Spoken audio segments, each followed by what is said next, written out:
দর্শক, যুক্তরাষ্ট্রের শিক্ষা, সংস্কৃতি ও আমেরিকায় বসবাসরত বাঙালির জীবনধারা আর ইংরেজি শিক্ষার আসর এভরিডে গ্রামার, এই নিয়ে ভয়েস অফ আমেরিকা ও আরটিভির যৌথ আয়োজন আমেরিকান আওয়ার। আপনাদের সঙ্গে রয়েছি আমি তানজিয়া জুথি। শুরুতেই আমরা দেখে আসি আজকের প্রথম বিষয় এভরিডে গ্রামারে আনিস আহমেদ ও সাবরিনা চৌধুরীর ইউ নো এর ব্যবহার। যথারীতি অনুষ্ঠান উপস্থাপন করছি আমি আনিস আহমেদ, আর আমার সঙ্গে রয়েছে আমি সাবরিনা চৌধুরী। ইংরেজি শেখার এই অনুষ্ঠানে আজও থাকছে একটি অত্যন্ত চমকপ্রদ বিষয় নিয়ে আলোচনা। বিষয়টা কি? আজকের বিষয় ইউনো। না না, আমি তো জানি না। ওই যে বললাম আজকের বিষয় ইউনো। কিন্তু আপনি যখন বলছেন আমি জানি, তখন তো আমি বলছি আমি জানি না। বেশ মজার ব্যাপার। এবার আমি বুঝতে পারছি যে কোথায় তুমি আমাকে ভুল বুঝছো। না, আমার তো মনে হয় না আমি ভুল বুঝছি। আমি সত্যিই জানি না বিষয়টি কি হবে। আচ্ছা সাবরিনা, এবার কথাটা যদি একটু ঘুরিয়ে বলি, আমি যদি বলি আজকে আমরা ইউ নো এই বিষয়টি নিয়ে আলোচনা করব, তাহলে কি বিষয়টা সহজে বুঝতে পারবে? এখন বুঝতে পারছি। আসলে আমরা আজকে ইউ নো এই বিষয়টি নিয়ে আলোচনা করব। কেন করতে চাই জানো? না তো। এই যে তুমি একটু আগে এ বিষয়ে কনফিউজড হয়ে গেলে, এই শব্দযুগলের ব্যাপারে আমার মনে হয় একটু আলোচনা করা দরকার। হ্যাঁ, তা তো নিশ্চয়ই। তবে আমি যতটুকু জানি সেটা হচ্ছে ইউনোর মানে হচ্ছে তুমি জানো কিংবা আপনি জানেন। হ্যাঁ, সেটা একটা মানে বটে, অত্যন্ত আক্ষরিক মানে। কিন্তু জানো, এই এই যে ইউনো অনেক সময় কিন্তু অর্থহীনভাবেও ব্যবহার করা হয়। তাই নাকি? সেটা কেমন করে? আচ্ছা, সেটা বোঝার জন্যে এসো শোনা যাক কাভে আর লুসিয়া কি বলছে। Lucia, do you know the new guy down in marketing? You know, not really, but I did meet him. Oh, that's great. Can you know, maybe introduce me? I need help with a marketing presentation, and I want to impress my boss, you know? Sure, but let's talk about our lesson first. কি সাবরিনা, এখন কিছু বোঝা যাচ্ছে? হ্যাঁ, এখানে তো কাভে লুসিয়াকে জিজ্ঞাসা করছিল যে সে কি তাদের সেখানে তাদের বিভাগে আসা মার্কেটিং বিভাগের সে নতুন লোকটাকে সে চেনে কিনা, এরকম কিছু জানতে চাইছিল। হ্যাঁ, তো লুসিয়ার উত্তরটা কি ছিল? লুসিয়া বলছে যে ঠিক তা নয়, কিন্তু সে তাকে দেখেছে। লক্ষ্য করেছো সাবরিনা, এখানে লুসিয়া ইউ নো এই এক্সপ্রেশনটি কিন্তু ব্যবহার করেছে। তো এই ইউ নো যে এক্সপ্রেশনটা ব্যবহার করেছে সেটাই আমি ঠিক বুঝতে পারলাম না কেন। কেন বলো তো, কেন বুঝতে পারলে না? কারণ যুক্তিসঙ্গতভাবে এই কথাটার তো কোনো মানেই হয় না। মানে কাভেকে যদি বিষয়টা জানতোই, যদি লোকটাকে চিনতোই, তাহলে তো কাভে তাকে এ ব্যাপারে কেনই বা প্রশ্ন করবে। বাহ, চমৎকার যুক্তি দিয়েছো সাবরিনা। তবে লক্ষ্য করেছো যে কাভে তার প্রশ্নেও কিন্তু ইউনো এই এক্সপ্রেশনটা ব্যবহার করেছে। হ্যাঁ, এবং সেটা আমার কাছে অবান্তর মনে হয়েছে। কারণ সে লুসিয়াকে বলছে যে মার্কেটিং বিভাগের ওই নতুন লোকটার সঙ্গে লুসিয়া তার পরিচয় করিয়ে দিবে কিনা, হ্যাঁ, এটা জিজ্ঞেস করছিল। তো সে তার এই নতুন বসকে আসলে ইমপ্রেস করতে চায়, মানে মার্কেটিংয়ের ব্যাপারে কিছু উপস্থাপন সে করতে চায়। তো এখানে কাভি কিন্তু আবারও ইউনো ব্যবহার করেছে তার কথায়। হ্যাঁ, আর যেমনটি বলছিলাম গোড়াতেই, এই ইউনোর ব্যবহার নিয়ে আজকের অনুষ্ঠানে আমরা বিস্তারিত আলোচনা করব। দেখা যাক তাহলে এ নিয়ে কিছু ব্যাখ্যা বিশ্লেষণ। The words you know can have many meanings. They can be used in the literal sense of familiarity with something or someone. Do you know that person? Yes, I know him. But you can also use it in casual conversation Experts call this use of you know an acknowledgement marker. It softens a statement, especially an opinion.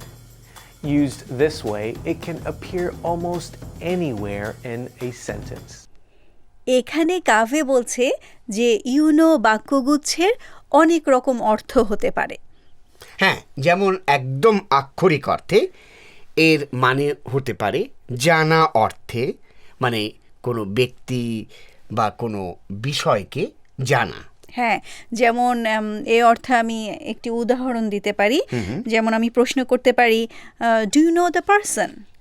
আর এর উত্তর হবে yes, I know him. হ্যাঁ, তবে যেমনটি Lucia বলছে যে অনানুষ্ঠানিকভাবে YONO শব্দগুচ্ছ ব্যবহার করা হয়, যার সঙ্গে কথা বলা হচ্ছে তার উপস্থিতিকে স্বীকার করে নেওয়ার জন্য। এটা ঠিক প্রশ্ন হিসেবে নয়, তার উপস্থিতিকে স্বীকার করে নেওয়ার জন্য। হ্যাঁ, আর কাভে বলছে যে এর ফলে বাক্য, মানে বিশেষ করে মতামতধর্মী বাক্য, মানে যে বাক্যে আমি আমার মতামতটা প্রকাশ করতে চাচ্ছি, মানে সেরকম বাক্য যদি আমরা ব্যবহার করতে চাই তাহলে নরম শোনানোর জন্যে আমরা ইউনো ব্যবহার করতে পারি।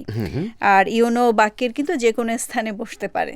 হ্যাঁ, তাহলে এবার দেখা যাক এর উদাহরণগুলো। I'm glad the test is over. I've studied really hard, you know. এখানে একজন বলছে, I am glad the test is over, you know. আর অপরজনের উত্তর, I studied really hard, you know. হ্যাঁ, তার মানে একটু আগে আপনি যা বলছিলেন যে এই ইউনো ব্যবহার করে বক্তা তার শ্রোতার সঙ্গে এক ধরনের একাত্মতা প্রকাশ করতে পারে। বাহ, চমৎকার বলেছ। আসলে এই অর্থে কিন্তু ইউনোর একটা বাংলাও আছে, তাই নাকি? হ্যাঁ, এর বাংলাটা হবে এরকম, জানো তো, কিংবা জানেন তো। যেমন ধরো আমি যদি বলি, জানোই তো আমাদের এই ইংরেজি শিক্ষার আসর প্রতি মঙ্গলবার প্রচারিত হয়, তাহলে এটা কেবল কথার কথা। আসলে তুমি যদি নাও এটা জানো তাহলেও কিন্তু এই কথাটা বলা যায়। হ্যাঁ, আর আমি লক্ষ্য করেছি এই এক্সপ্রেশনটা অনেক সময় পশ্চিমবঙ্গের ভাষায় ব্যবহার করা হয় হ্যাঁ, বেশি। বঙ্গের বাংলা ভাষায় ব্যবহার করা হয়। হ্যাঁ, সেটা ঠিক। তবে এবার শোনা যাক ইউনোর অন্য ব্যবহার সম্পর্কে আরও কিছু কথা। You know can also be used to suggest agreement or shared understanding. You know, we'll have to postpone our business trip. You're right. এখানে লুসিয়া বলছে ইউনো কোনো রকমের সমঝোতা কিংবা সহমর্মিতা প্রকাশের জন্য কিন্তু ব্যবহার করা হয়। হ্যাঁ, যেমন ধরো, you know will have to postpone our business trip. উত্তরটা ছিল ইউ আর রাইট।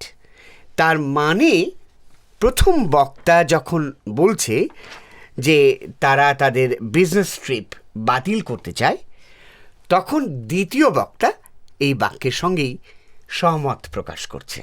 হ্যাঁ, আবার অনেক সময় বাক্যে যদি একটু শূন্যতার সৃষ্টি হয়, সেটা পূরণ করতেও আমরা অনেক সময় ইউনো ব্যবহার করে থাকি। হ্যাঁ, কিংবা যখন এটা নিশ্চিত নয় যে ঠিক কি বলতে হবে, হ্যাঁ, বাক্যে যদি একটা গ্যাপ পড়ে যায়, শূন্যতার কথা যেটা তুমি বললে, তখন ইউনো দিয়ে সেই স্থানটা পূরণ করা হয়। শোনা যাক তাহলে কাভের এই ব্যাখ্যা। Other times, English speakers use you know as a way to fill space in a conversation if they are unsure of how or what to say next. Driving your brother home used a lot of gas, you know. I'm happy to accept, you know, gas money. You know you shouldn't use you know too often. It can be a sign of, poor speech. Or if someone is really, really nervous, Wait, why are you nervous? My presentation. হ্যাঁ, এখানে যেমন বলা হচ্ছে, driving your brother home used lot of gas, I am happy to accept gas money. তবে Lucia আমাদের একটা কথা মনে করিয়ে দিচ্ছে যে আমরা যেন বারবার একই বাক্যে ইউনো ব্যবহার না করি, এর কারণ কি সাবরিনা? কি কারণ? আসলে কারণটা হচ্ছে বারবার ইউনো ব্যবহার করলে বোঝা যায় যে বক্তা হয়তো কোনো ঠিক শব্দ বা কথা খুঁজে পাচ্ছে না, কিংবা হয়তো নার্ভাস হয়ে যাচ্ছে, এবং অনেক সময় অনেকের মুদ্রা দোষও কিন্তু ঘন হয়ে ঘন যায়। ভাবে ইউনো বলা ব্যবহার করা। হ্যাঁ। আচ্ছা, হ্যাঁ, এখন বুঝতে পারছি যে ইউনোর ব্যাপারটা আমরা কখন ব্যবহার করব এবং কখন আমরা অতিরিক্ত ব্যবহার করব না। হ্যাঁ, দর্শক, এবার দেখে আসি দ্বিতীয় বিষয়, অ্যাডজেক্টিভস ও প্রিপোজিশনের ব্যবহার ও ব্যাখ্যা। আমরা যে বিষয়টি নিয়ে আলোচনা করতে চাই সেটি হচ্ছে অ্যাডজেক্টিভস এবং প্রিপোজিশনস। অ্যাডজেক্টিভস অ্যান্ড প্রিপোজিশনস, এই দুটো তো আলাদা ব্যাপার এবং আলাদা বিষয়, তাই নয় কি? হ্যাঁ, এক অর্থে আলাদাই বটে। ইংরেজি গ্রামারের পার্টস অফ স্পিচ যাকে বলা হয় তার দুটি ভিন্ন অংশ। আচ্ছা, তাহলে আমরা এই ভিন্ন দুটো অংশকে এক করে কিভাবে দেখব? আসলে একটি বাক্যের মধ্যে প্রিপোজিশনস এবং অ্যাডজেক্টিভসের সমন্বিত ব্যবহার যদি লক্ষ্য করো তাহলে বুঝতে পারবে যে পার্টস অফ স্পিচের এই দুটি পদকে কিন্তু একত্রেই ব্যবহার করা যায়। যেমন? আচ্ছা, যেমন তোমার এই প্রশ্নের উত্তরে সেই উদাহরণে যাওয়ার আগে এসো শোনা যাক তাহলে লুসিয়া আর কাভের মধ্যকার এই কথোপকথন। The other day, I was reading an article about the health benefits of vegetables. Fascinating stuff. Bottom line, vegetables are great for your health. Interesting. And grade 4 is also an adjective plus a preposition structure. What? এখানে তো ওরা সংলাপের শুরুতেই কাভে বলছিল যে সে একটা নিবন্ধ পড়েছে, সেটা নিয়ে সে কথা বলছিল। তো এই নিবন্ধের ব্যাপারে কাভে ঠিক কি বলছে? হ্যাঁ, সে বলছে যে নিবন্ধে সে পড়েছে, সেখানে লেখা ছিল সবজি তরকারি খাওয়া যে স্বাস্থ্যের পক্ষে ভালো সে সম্পর্কে বিস্তারিত সেখানে লিখেছে। হ্যাঁ, আর সেই সঙ্গে সে আরও বলল যে একটা বেশ মজার ব্যাপারই এটা। আর শেষ কথা মানে চূড়ান্ত কথা হচ্ছে স্বাস্থ্যের জন্যে সবজি তরকারি অত্যন্ত ভালো। হ্যাঁ, আর তখন লুসিয়া বলল যে ব্যাপারটা তো বেশ ইন্টারেস্টিং। হ্যাঁ, আর ওই যে কাভে বলছিল যে vegetables are great for your health, সেটা তো নিশ্চয়ই লক্ষ্য করেছো সাবরিনা? হ্যাঁ, লক্ষ্য করেছি, সেটা তো শুনলাম। হ্যাঁ, তাহলে বলো এই গ্রেট এবং ফর কোন পার্ট অফ স্পিচ? আচ্ছা, গ্রেট হচ্ছে অ্যাডজেক্টিভ আর ফর হচ্ছে প্রিপোজিশন। বাহ, এখন খেয়াল করো যেমনটি লুসিয়াও আমাদের বলল যে গ্রেট ফর হচ্ছে অ্যাডজেক্টিভ প্লাস প্রিপোজিশন স্ট্রাকচার। আচ্ছা, তা তো অবশ্যই। আর এই অ্যাডজেক্টিভ প্লাস প্রিপোজিশন স্ট্রাকচার কেবল যে বাক্যের কাঠামোতে পরিবর্তন নিয়ে আসে তাই নয়, কিন্তু বাক্যের অর্থেও এক ধরনের মাত্রা যোগ করে। সেটা কিভাবে? আচ্ছা, তাহলে শোনা যাক এবার এই ব্যাখ্যা। English speakers use adjectives in front of nouns or after non-action verbs. Sabrina, লুসিয়ার এই বর্ণনায় এই ব্যাখ্যায় কি কিছু বোঝা যাচ্ছে? হ্যাঁ, আমি একটু একটু বুঝতে পেরেছি। মানে এখানে লুসিয়া বলছিল যে ইংরেজি ভাষাভাষীরা নাউনের আগে অ্যাডজেক্টিভ ব্যবহার করে থাকে। তবে সেটা তো আমরা যখন ছোটবেলায় গ্রামার পড়তাম তখন সেটা আমরা পড়েছিলাম। আমরা জানতাম যে নাউনের দোষ গুণ এবং অনেক রকম যে কোয়ালিটি আছে সেটাকে বর্ণনা করতেই অ্যাডজেক্টিভটা ব্যবহার করা হয়। হ্যাঁ, ঠিক তাই। আমরা সবাই ছোটবেলায় অ্যাডজেক্টিভকে এইভাবে পড়েছি। মৌলিক সংজ্ঞা অনুযায়ী আসলে এটাই হচ্ছে অ্যাডজেক্টিভের ভূমিকা। তবে লুসিয়া আরেকটা কথা বলল যে তারা নন অ্যাকশন ভার্বের আগেও অ্যাডজেক্টিভ ব্যবহার করে থাকে। হ্যাঁ, এই যে আপনি বললেন নন অ্যাকশন ভার্ব, কিন্তু আমরা তো যতটুকু পড়েছিলাম যে ভার্ব বলতে আমরা অ্যাকশন ভার্ব বলি, বোঝাই, এরকম আমরা গ্রামারে পড়েছিলাম। এজন্য নন অ্যাকশন ভার্বটা আমার কাছে ঠিক পরিষ্কার হচ্ছে না। সুন্দর কথা বলেছো তুমি। ভার্ব আসলেই মূলত অ্যাকশন ওয়ার্ড এবং আমরা সেইভাবেই শিখেছি। তবে এখন এসো শোনা যাক এই নন অ্যাকশন ভার্ব সম্পর্কে লুসিয়া কি বলছে। Non-action verbs include words like be, seem, or become. When speakers use adjectives after a non-action verb, they often use a preposition. That is fine with me. হ্যাঁ, এবার যখন লুসিয়া নন action ভার্বের উদাহরণ দিল, এখন আমার কাছে ব্যাপারটা পরিষ্কার হয়েছে। আচ্ছা, তাহলে লুসিয়া ঠিক কোন ভার্বগুলোকে নন অ্যাকশন ভার্ব বলছে? হ্যাঁ, নন অ্যাকশন ভার্ব বলতে সে বলছিল বি, সিম, বিকাম। একদম ঠিক বলেছ। আর এখানে কাভে আরেকটা খুব জরুরি ব্যাপার বলছে, যেটা আজকের এই লেসনের জন্য, এই পড়ার জন্য খুব দরকার। কোন কথাটা? ওই যে কাভে বলল, when speakers use adjectives after a non-action verb, they often use a preposition. এই ব্যাপারটা কি আরেকটু বুঝিয়ে বলবেন?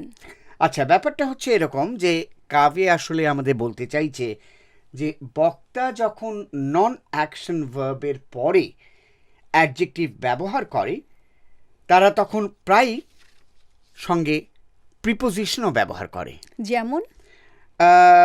যেমন ধরো এই বাক্যটি, that is fine with me. এখানে লক্ষ্য করো, ইজ হচ্ছে নন অ্যাকশন ভার্ব। আচ্ছা, কিন্তু আমার একটা প্রশ্ন আছে। বলো। হ্যাঁ, প্রশ্নটা হচ্ছে যে ইজকে কিন্তু আমরা এতদিন ভার্ব টু বি বলে জানতাম, কিন্তু আপনি এখন বলছেন এটা নন অ্যাকশন ভার্ব। বাহ, খুব ভালো প্রশ্ন করেছো তুমি। আসলে কিন্তু ভার্ব টু বি সাধারণত কোনো কাজকে বোঝায় না, কোনো প্রাণী বা বস্তুর অস্তিত্বকে বোঝায়। সেজন্যই তুমি ঠিকই বলেছো যে আমরা এটাকে ভার্ব টু বি হিসেবেই জানতাম। আর সে কারণেই কিন্তু ইজ যেমন ভার্ব টু বি, তেমনি নন অ্যাকশন ভার্ব বটে। আচ্ছা, এখন কিন্তু আমি ব্যাপারটা বুঝেছি। কিন্তু এই যে অ্যাডজেক্টিভ এবং প্রিপোজিশনের সমন্বয়, সেটা অনেকটা ফ্রেজের মতোই নতুন একটা অর্থ সৃষ্টি করে। তবে সেটা কিভাবে? সে কথা বোঝার জন্যে যাওয়া যাক এখন তাহলে লুসিয়ার কাছে। All of these adjective and preposition combinations have specific meanings, but there are too many to describe. However, the most common combinations in speaking are adjective plus of, adjective plus for, and adjective plus with. Speakers use adjectives like tired, sick, ready, and fine with these prepositions. I'm tired of school. Yeah, me too. And I'm sick of homework. Vegetables are great for your health. I agree. I'm ready for squash season. I'm happy with our house in the country. I'm fine with living in the city. হ্যাঁ, এখানে তো Lucia সে কথাই বলছে, মানে adjective এবং প্রিপোজিশনের সমন্বয়ে কিন্তু নতুন অর্থ সৃষ্টি করতে পারে। তবে সব ধরনের অর্থের বর্ণনা তো দেয়া সম্ভব নয়। হ্যাঁ, তবে কাভি অবশ্য বলছে যে কথা বলার সময় কয়েকটি বেশ পরিচিত এরকম অ্যাডজেক্টিভ এবং প্রিপোজিশনের সমন্বয়ের কথা। হ্যাঁ, তারা উদাহরণ দিয়েছে, যেমন তারা বলেছে যে adjective plus of, adjective plus for, এবং বলেছে অ্যাডজেক্টিভ প্লাস উইথ। বাহ, এবং লুসিয়া আমাদের মনে করিয়ে দিচ্ছে এরকম প্রিপোজিশনের সঙ্গে ঠিক কোন ধরনের অ্যাডজেক্টিভ ব্যবহার করা হয়ে থাকে। হ্যাঁ, যেমন টায়ার্ড, রেডি, ফাইন, সিক। আর এই অ্যাডজেক্টিভগুলোর সঙ্গে প্রিপোজিশন মিলিয়ে কয়েকটি বাক্য তৈরি করো তো সাবরিনা। ঠিক আছে, যেমন I am tired of school, আবার অন্যজন বলছে yeah me too, I am sick of homework. তার মানে তারা যে স্কুলে যাওয়া কিংবা হোমওয়ার্ক করা যে পছন্দ করে না, সেরকম বিরক্তি প্রকাশের জন্যে এরকম কম্বিনেশন ওয়ার্ড ব্যবহার করেছে। সাবরিনা, তেমনি আরও একটি কম্বিনেশন ব্যবহার করে বাক্য তৈরি করো তো। হ্যাঁ, যেমন আমরা বলতে পারি vegetables are great for your health.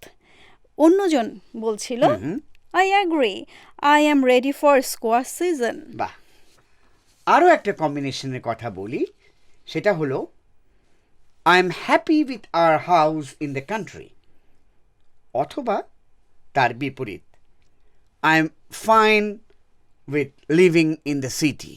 হ্যাঁ, এবার আমি বুঝতে পারছি। দর্শক দেখছেন ভয়েস অফ আমেরিকা ও আরটিভির যৌথ আয়োজন আমেরিকান আওয়ার। এ পর্যায়ে নিচ্ছি বিরতি, ফিরছি একটু পরেই। সে পর্যন্ত আমাদের সঙ্গেই থাকুন।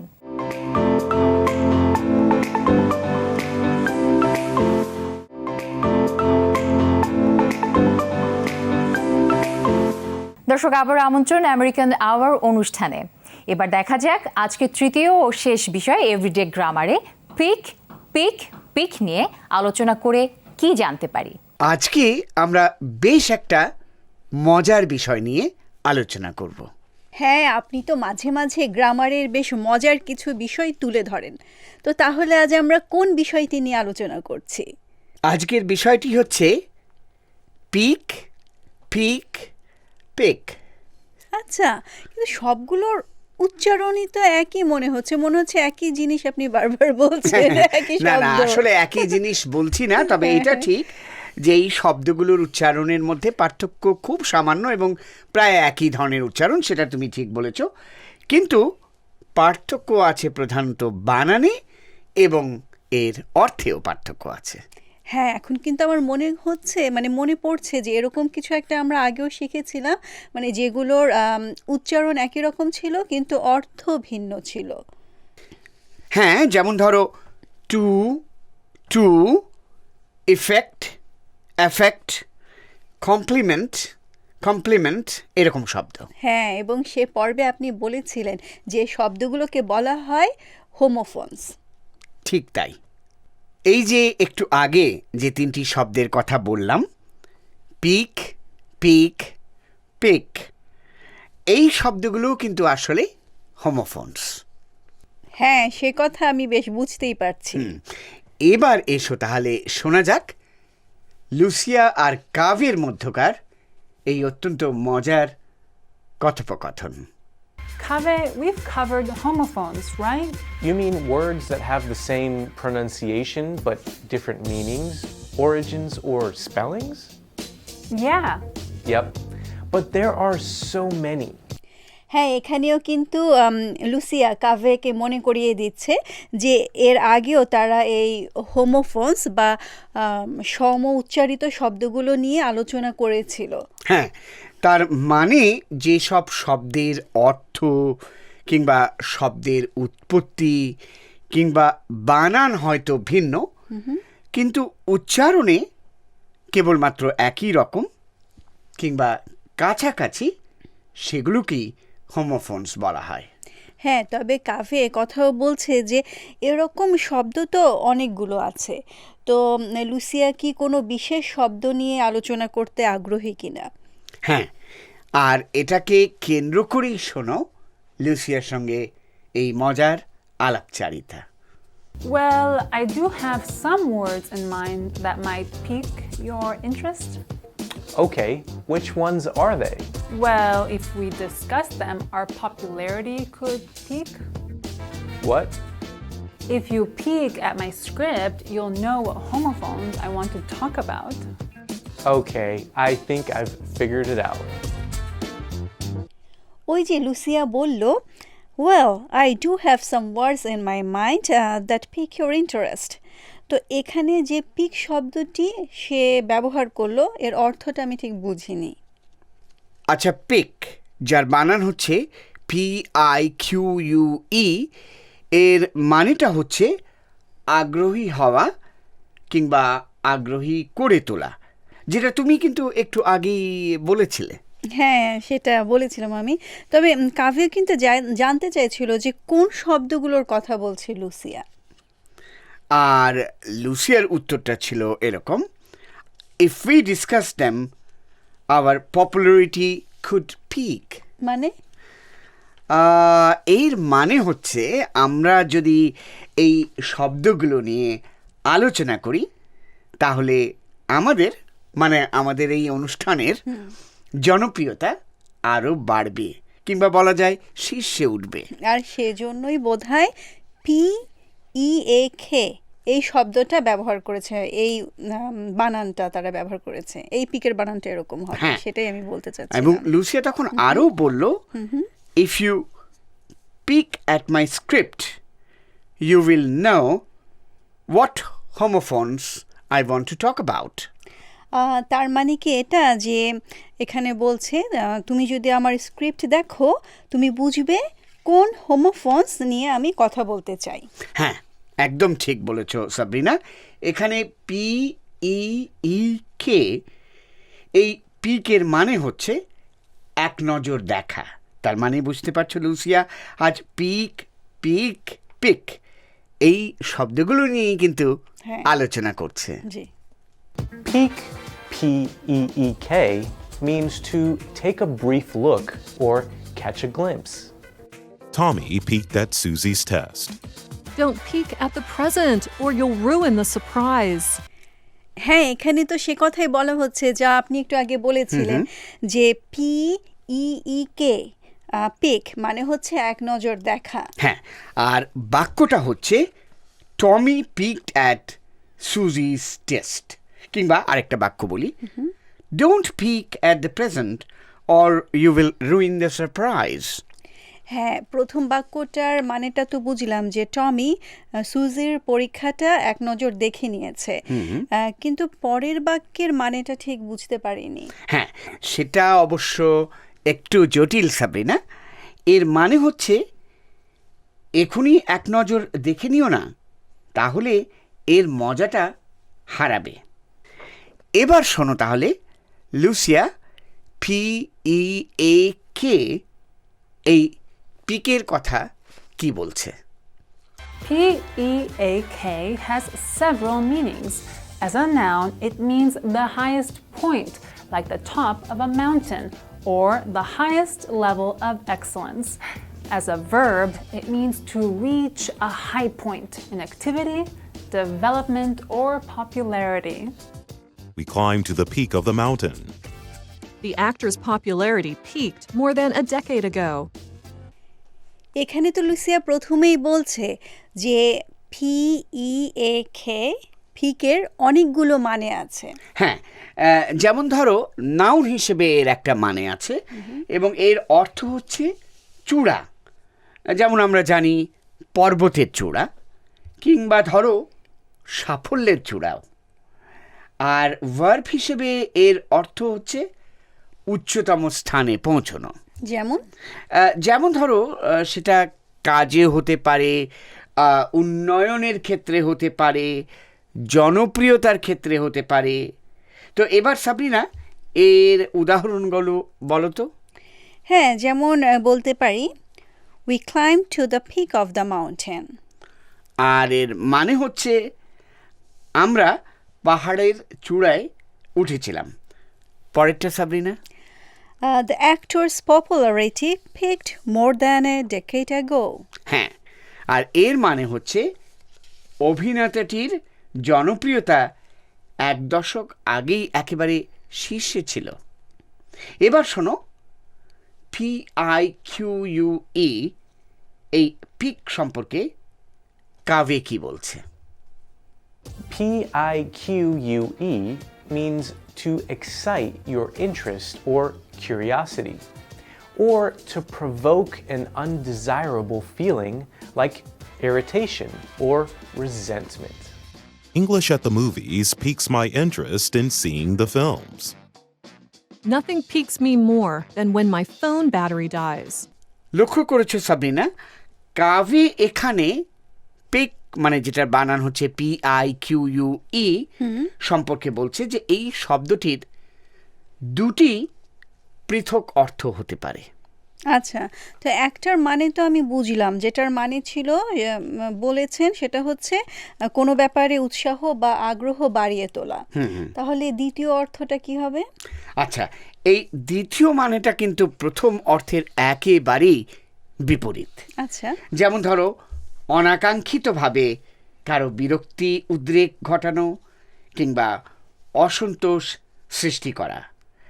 উৎসাহ বা আগ্রহ অর্থে যে যে শব্দটি তার কে ব্যবহার করে, ওই পিক ব্যবহার করে, অর্থাৎ তার আগের মানে যেটা আমি বলছিলাম উৎসাহ আগ্রহ আচ্ছা। অর্থে, সেই শব্দটি ব্যবহার করে একটা বাক্য বলো তো। আচ্ছা, আমরা বলতে পারি English at the movies peaks my interest in seeing the films. বাহ, চমৎকার। এর মানে হচ্ছে ইংলিশ অ্যাট দ্য মুভিজ ছবিগুলো দেখতে আমার আগ্রহ বাড়িয়ে তোলে। এবার বলো দ্বিতীয় বাক্যটি।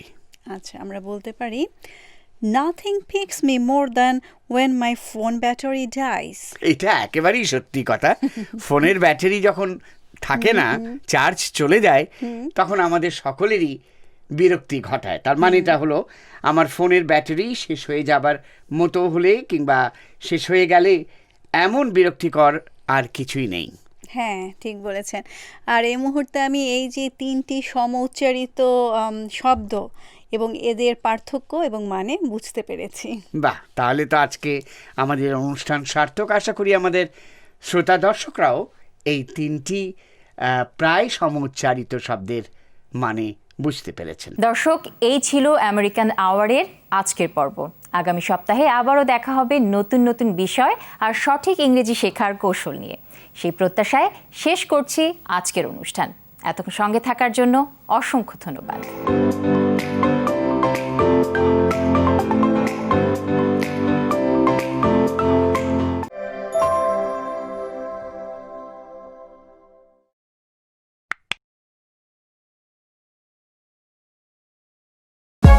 For more updates, subscribe and press the bell icon on YouTube app and never miss another update.